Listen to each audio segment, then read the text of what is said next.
Hello, my name's Jenny, and I'm 27 years old. 3 years ago, I married the most beautiful person I have ever met, Hugo. He's such a kind and compassionate goofball who makes me feel amazing every day. Unfortunately, the same cannot be said for his mother, Maria Aka, my mother-in-law. She, for some reason, has always had it out for me since day one. And I get it, that's her precious baby boy, and she doesn't want to see him get hurt. She's just interested in protecting his best interests, but I genuinely do believe that she takes things overboard. Sometimes she's the type of person who does seemingly small and innocently naive injustices to people, but in reality, she deliberately pushes your buttons and gets on your nerves to make you seem like you're the crazy one. I know we all know someone like that in our lives. Unfortunately, I have to deal with this person because she's my mother-in-law. Anyhow, I was raised differently. I'm the type of person who calls people out on their nonsense, and I tend not to hold back. I think this is why Hugo fell in love with my personality, because he's more of a quiet, soft-spoken person, and just like the saying goes, opposites do indeed attract. I studied a bit of psychology, so believe me when I say that I know that Maria, my mother-in-law, has bad intentions. I think both of our domineering personalities clashed, which is probably why she said this the first time I met her. Jenny, don't you think it's time to stop eating so much? The whole table at the restaurant sucked in the air. Daring not to speak, I was completely mortified, and I'm sure my pale complexion was a great indicator of how embarrassed and flushed I was. It was me, Hugo, who was my boyfriend at the time, Kyle, my father-in-law, and Maria. At the table, Kyle was too stunned to speak, and he bowed his head as if he was sharing my embarrassment. Hugo was also feeling embarrassed, but he was also angry at his mother for saying that he aptly berated her. Really, Mom, that is such an awful thing to say. She can eat as much as she wants to. Oh no, sweetie, I didn't mean any harm. I just wanted to look out for you. No, I've noticed that you've been gaining a lot of weight. Hugo has been showing me your photos from when you were younger, and you looked so much better than not like now. But I don't mean to be offensive, sweetheart. I'm just trying to give you some advice. I tried my best to remain calm, as I didn't want to cause a scene, but my embarrassment quickly started to turn into irritation nonetheless, because this was my first time meeting the family, and I wanted to make a lasting impression.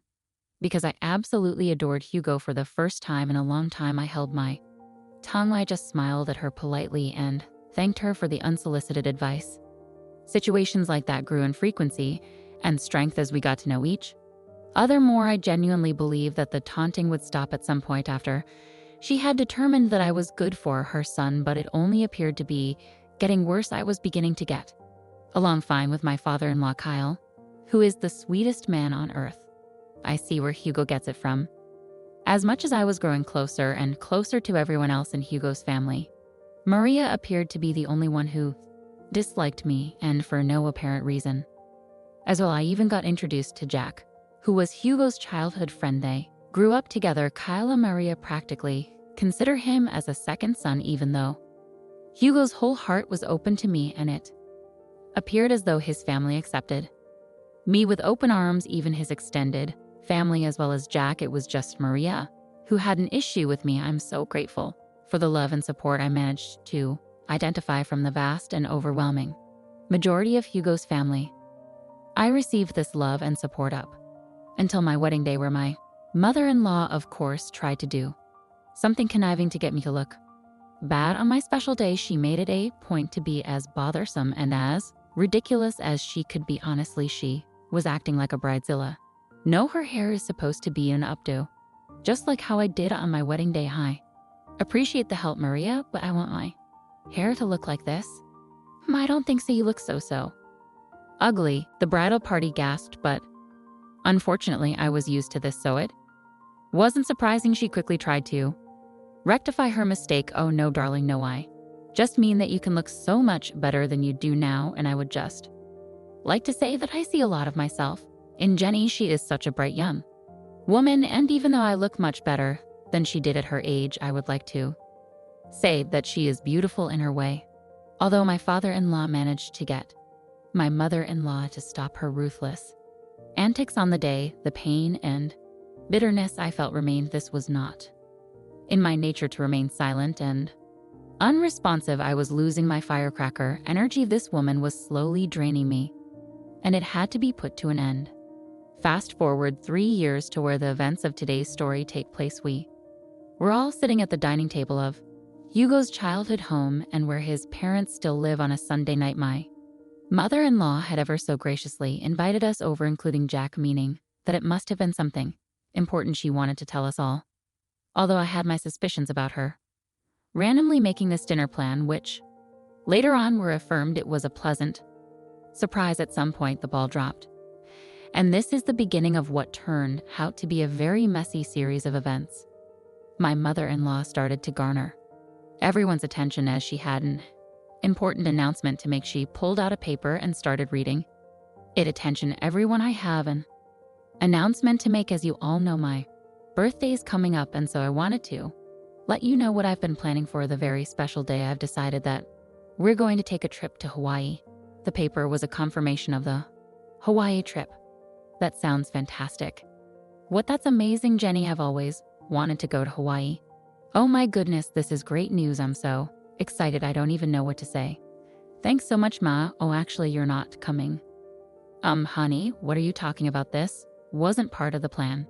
I made some last-minute arrangements and managed to cancel her ticket before they gave us extra charges so my ticket was already bought. She just went ahead and canceled it. Why does this woman hate me so much, Mom? What are you talking about? Jack and I seem to be the only one silent in this whole situation as a whole flurry of harsh words was exchanged back and forth. Eventually, after some poking and prodding for a decent enough excuse, Maria finally stated, Okay, fine, I'll tell you the reason why I thought it best that Jenny sits this family event out.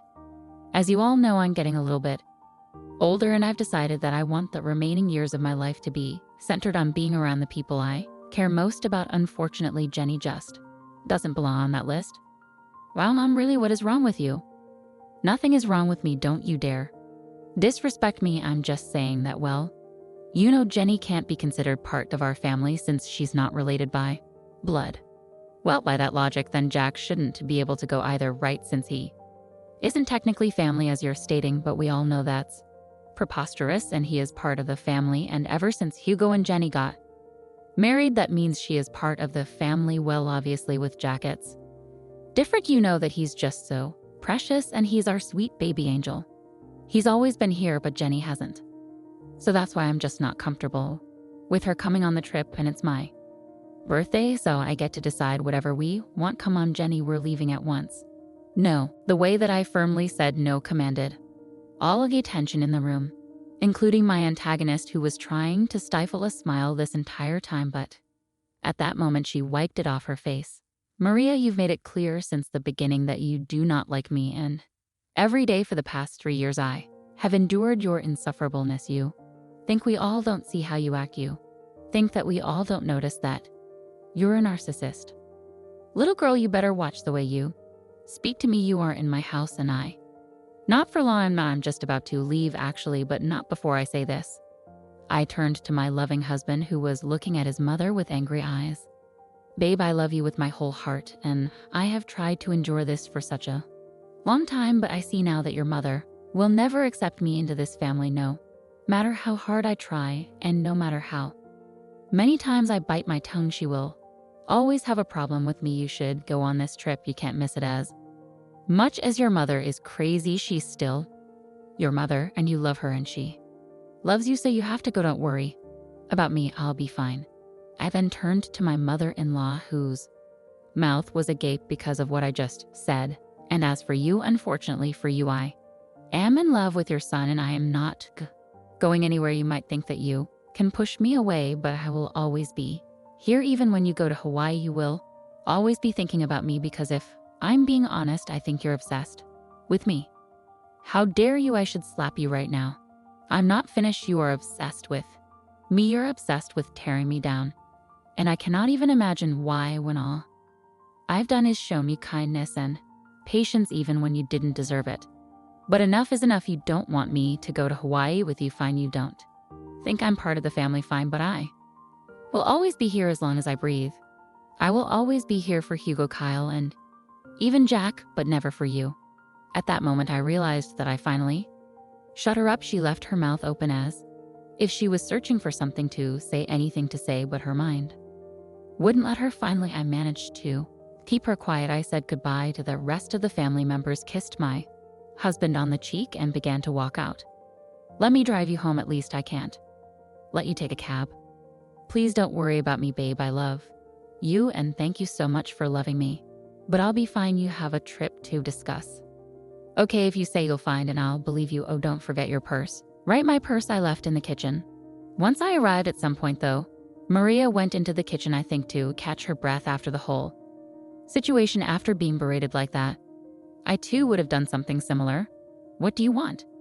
Don't worry about me, sweetheart. I'm just here to collect my things. Well, make it quick. I want you out of my house. I can't believe you said those things to me. With that, she quickly stormed out. She was filled with so much anger that she didn't even want to see me out the door. At that moment, I scoffed at her ridiculousness and reached for my purse. When I noticed a piece of paper next to it, my eyes glanced over it and noticed that it was Maria's handwriting. I believed at the time that it must have been a piece of paper detailing the itinerary for the trip because I was feeling slightly bitter about not going. I wanted to take a peek and see just how much fun I'd be missing out on. I grabbed it and began to read the paper. Dearest Jack, you know that you have always been like a son to me, and you know that I love you dearly. Oh, so this is a letter to Jack. A bit strange, but I guess it's thoughtful. For some reason, my curious eyes began to read further, and the love and care you have shown for me throughout the years will never be forgotten. I hate to admit it, but even when it comes to my son Hugo, I feel as though the love we once shared is no longer there. Wait, what is she saying? She loves Jack more than she loves Hugo? That simply couldn't be. I continued to read the paper, and with each new line I got more astonished at what I was reading. I simply couldn't believe it. There was a lot to unpack, and even though it wasn't my place to read that letter, I'm really glad that I did. After reading the entirety of the letter, I began to pace in the kitchen, wondering what to do, and then it hit me. All of the people who needed to know about this letter's existence were all sitting in that room. If ever there was a time to act, it was now. I reread the letter one more time, just to make sure that I wasn't crazy and imagining things, and just as I thought, yep, it was the same thing I read. The first time I waltzed out into the dining room to meet only 3 pairs of eyes looking back at me. Jenny, I am so sorry for what my wife is trying to put you through. Don't worry. One bit, you will come with us to Hawaii. As long as I'm around, she's just in a funk right now, but don't worry, I'll convince her to change her mind. I don't know what's gotten into her recently, but don't worry, I will change her mind. As I said, Kyle, please don't worry about me. As I said, I'm fine. I'm more than fine, because I have found some interesting news that I need to share with everyone, and I especially need to share it with Hugo. Hugo and Jack's ears perked up. I saw the flash of worry that ran across Hugo's face. Perhaps he thought that this was too much for me to handle and that I wanted to ask for a divorce. Oftentimes, when I would complain about his mother to him, he'd agree with me and wonder how I managed to keep up with her nonsense for so long. I'd always tell him that it was because I loved him way too much to let him go, and that I'd go to hell and back for him. I noticed that Wicked Witch of the West wasn't around, so I asked, where is Maria? She needs to be here for this too. Oh, I mentioned earlier she appears to be in a bit of a funk after you shouted at her. She said she got a mild headache and wanted to nurse it with a nap upstairs. She won't be down for a while. You know how she gets about her beauty sleep. I was all too familiar with Maria's awkward and unnecessary routines and regimes that would often inconvenience others. I halved in irritation. This is just really important. She has to be here. It's okay, Jenny, you can tell us, and we'll inform her when she wakes up. I hesitated, considering the information that I knew. I wanted to see the redness on her face from embarrassment. I think you should just go ahead and tell us, sweetie, it's okay, and you know, Hugo has anxiety. It would be bad to keep him waiting. That was true. Hugo's anxiety got really bad at times, and I could see him begin to fidget from the anticipation. Okay, fine, I'll show you guys what I found when I was in the kitchen, collecting my purse and getting ready to leave. I found something interesting that I think you all need to know about. I pulled out the paper I found and began to read. It reads, "Dearest Jack, you know that you have always been like a son to me, and you know that I love you dearly, and the love and care you have shown for me throughout the years will never be forgotten. I hate to admit it, but even when it comes to my son Hugo, I feel as though the love we once shared is no longer there." What is she saying? What is this? I continued reading Hugo.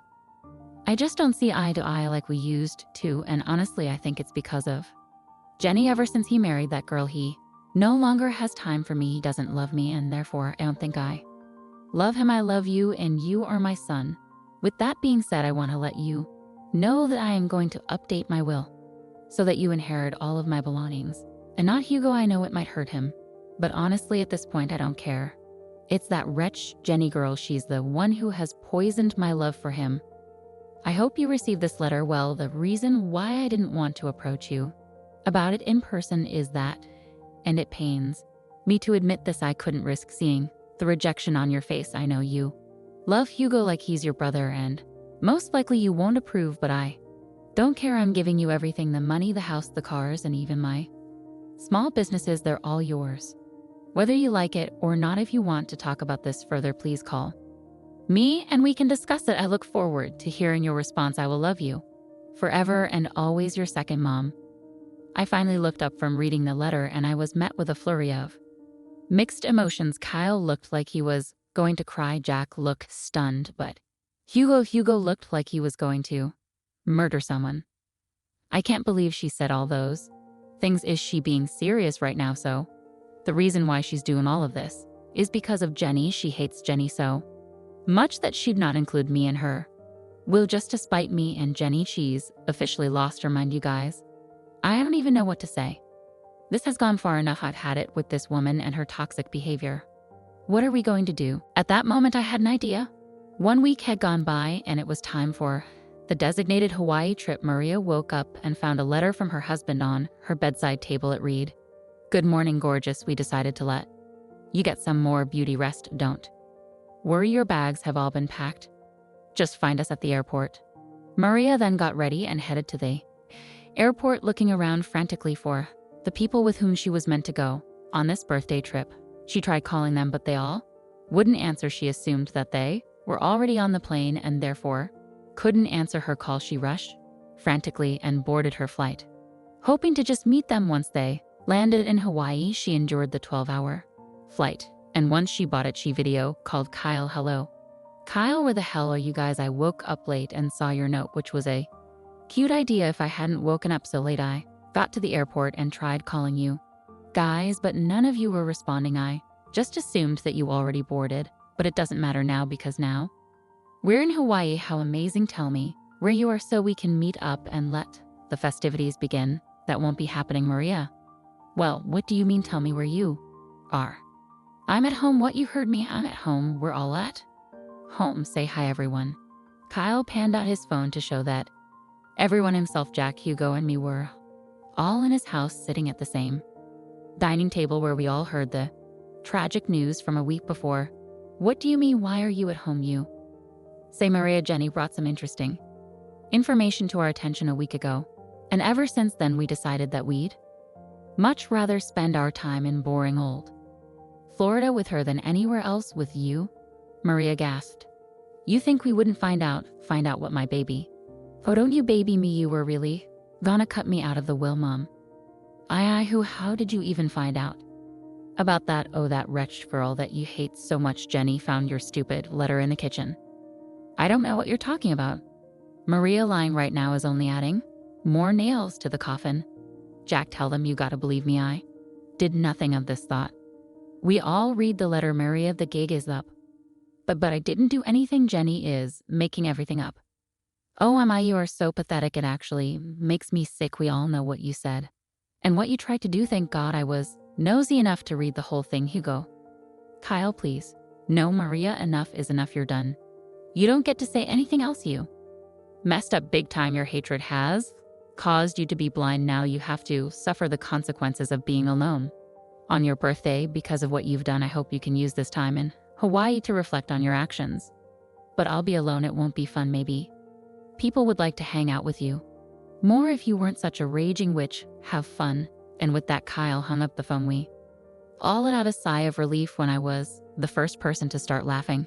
Eventually, Hugo joined in, and before we knew it, we were all bursting with laughing and cackling at the dining table, just laughing at how crazy the situation was. The look on her face once she realized the gig was up was hilarious. Her face turned pale, all the blood drained from her face, and I could tell that that was the first time in a long time that she felt embarrassed.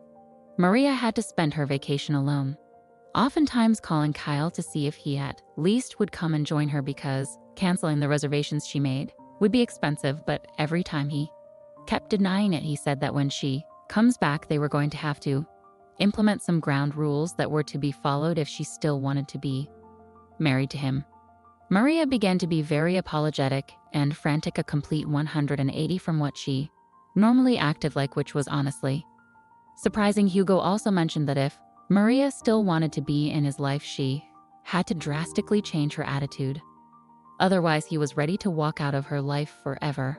Their relationship is still rocky, and Hugo said that if Maria ever disrespected him ever again, even if it's the smallest snide remark she could make, he would cut her off completely, the same way that she was planning on cutting him off.